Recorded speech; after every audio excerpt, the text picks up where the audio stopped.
Assalamualaikum warahmatullahi wabarakatuh, and good day to everyone. Today we will continue with the chapter 4, which is forensic drug analysis.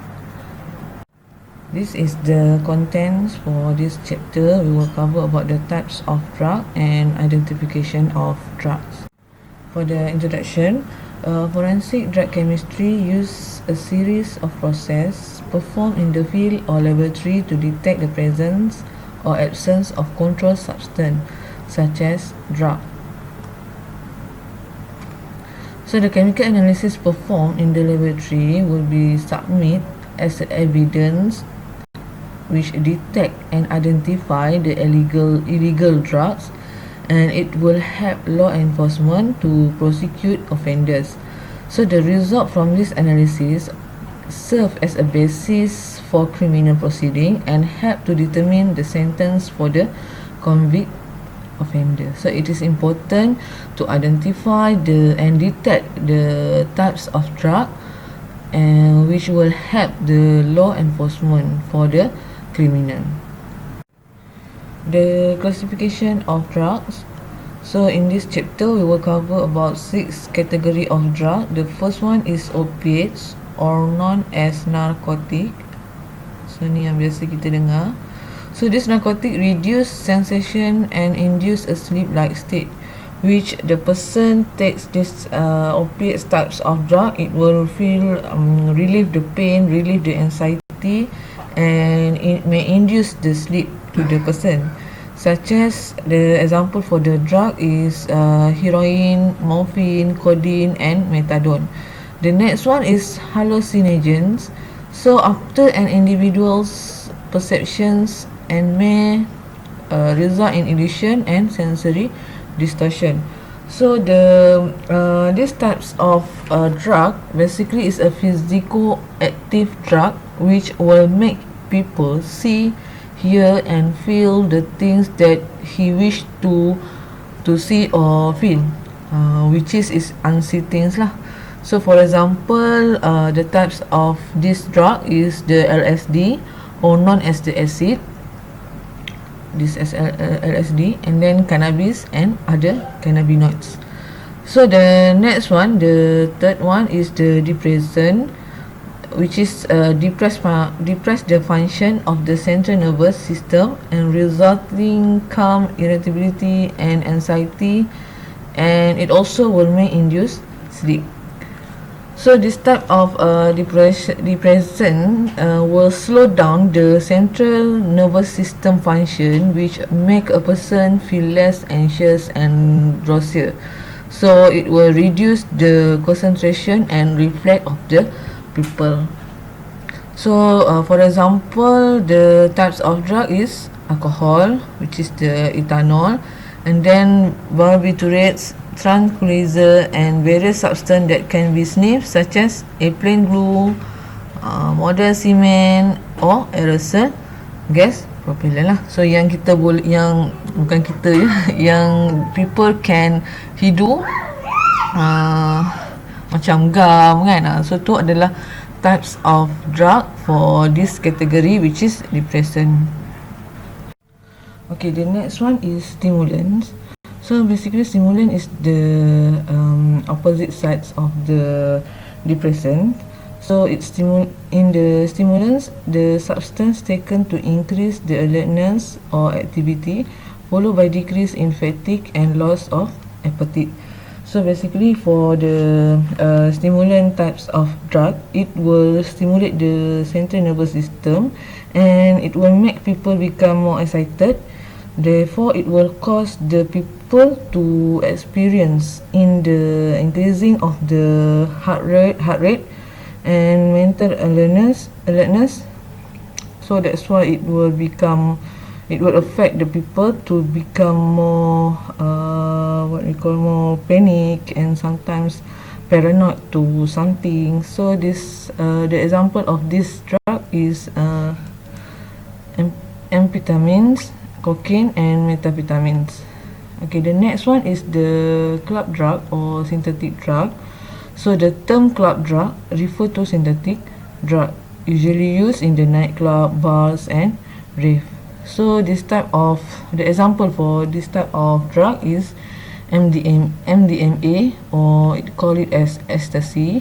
So and then GHB, rohypnol,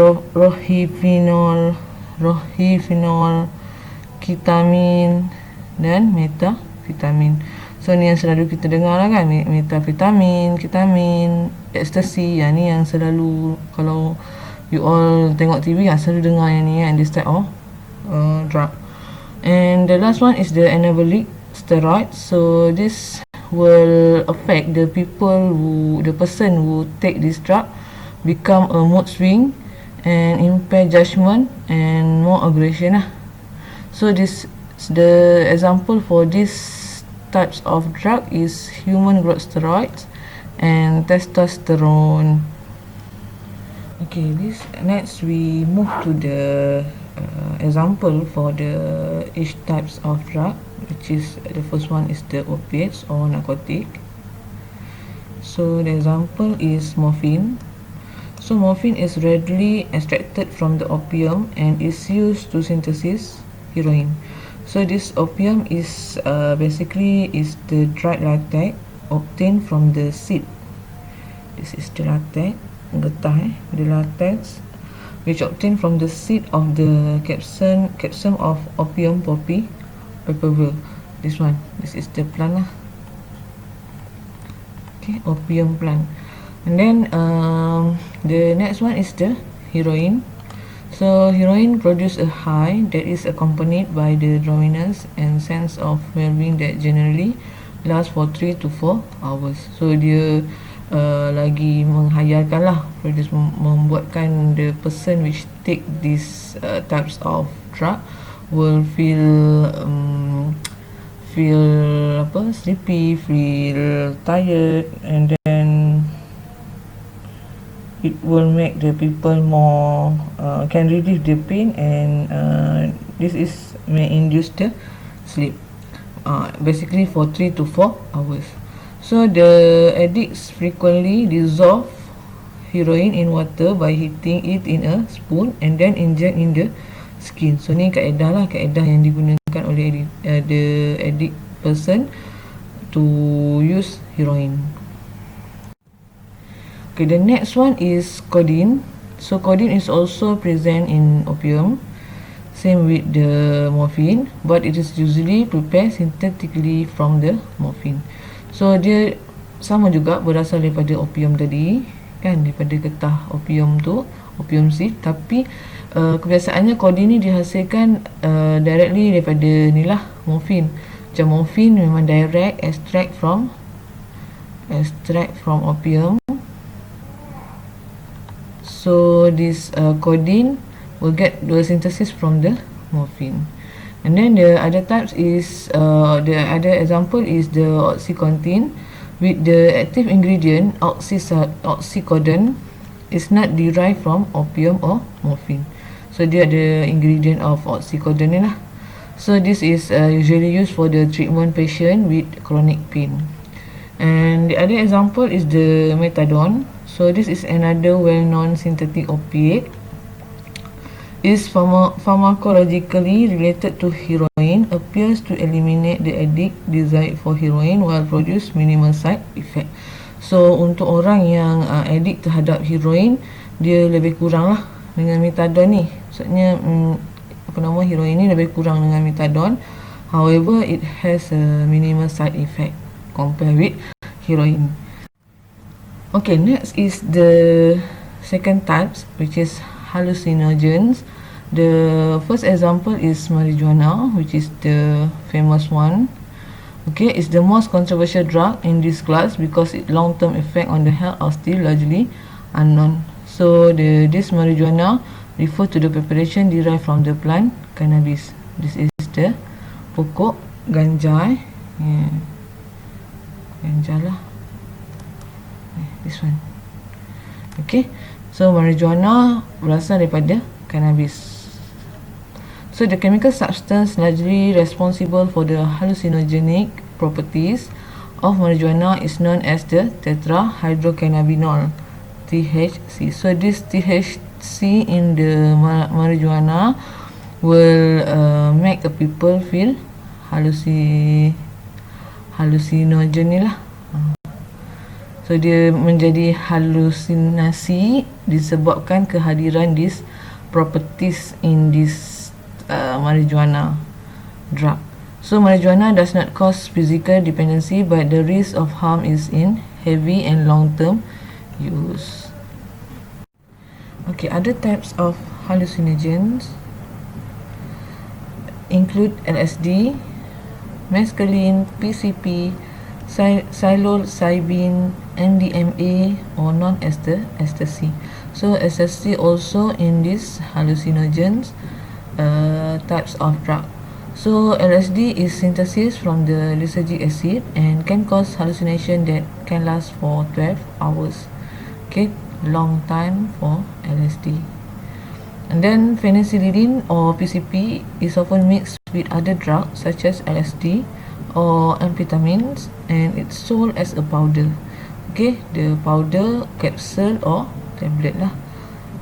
Basically, usually people call the powder as a angle dust. And when take the PCP in the oral, which is menggunakan sama ada minum ke kan, melalui oral lah, melalui kita punya lidah, so it will lead to feeling of strength and immunity. So the people will feel more strength on the drug react effectively, and then the people will be immune with the drugs and turn to the depression, and the people also will become to do the violence, and sometimes will cause to do the suicide. So the next types of drug is depressant. So the example is alcohol, which is ethyl alcohol. So when the alcohol enters the body, the bloodstream and quickly travel to the brain, where it acts as a priest, the brains and control of thought process and muscle coordination. So bila orang tu minum je alcohol, enter to the body, bloodstream, so they terus quickly travel to the brain. That's why the people will act cannot control the acts, because dia tak boleh berfikir dengan waras lah, sebab dia terus saja bertindak. Okay, the other example is barbiturates, so or downers are normally taken orally and create a feeling of well-being, relax the body and produce sleep. So dia menenangkan lah. Okay, basically depressant ni macam dia kan tadi kita tahu dia macam slow down, and then dia slow down kita punya nervous system, jadi people akan rasa tenang, damai, macam tu lah. So tapi dia bukannya tenang damai yang bagus, dia jadi uncontrol lah, dia tak boleh control dia punya action. Okay, other example is tranquilizer. Unlike barbiturates, produce a relaxing tranquility without impairment of high thinking faculties or induce sleep. Okay, so dia tak sama macam barbiturates lah. Yang ni dia produce relaxing tranquility. Dia macam lagi menenangkan, without impairment of high thinking. Memang dia tak berfikir panjang lah, ataupun tidak menyebabkan dia mengantuk. So sniffing dengan menghidu will immediate effect such as exhalation, but impair judgment and may cause liver, heart and brain damage or even death. So sangat bahaya tranquilizer ni.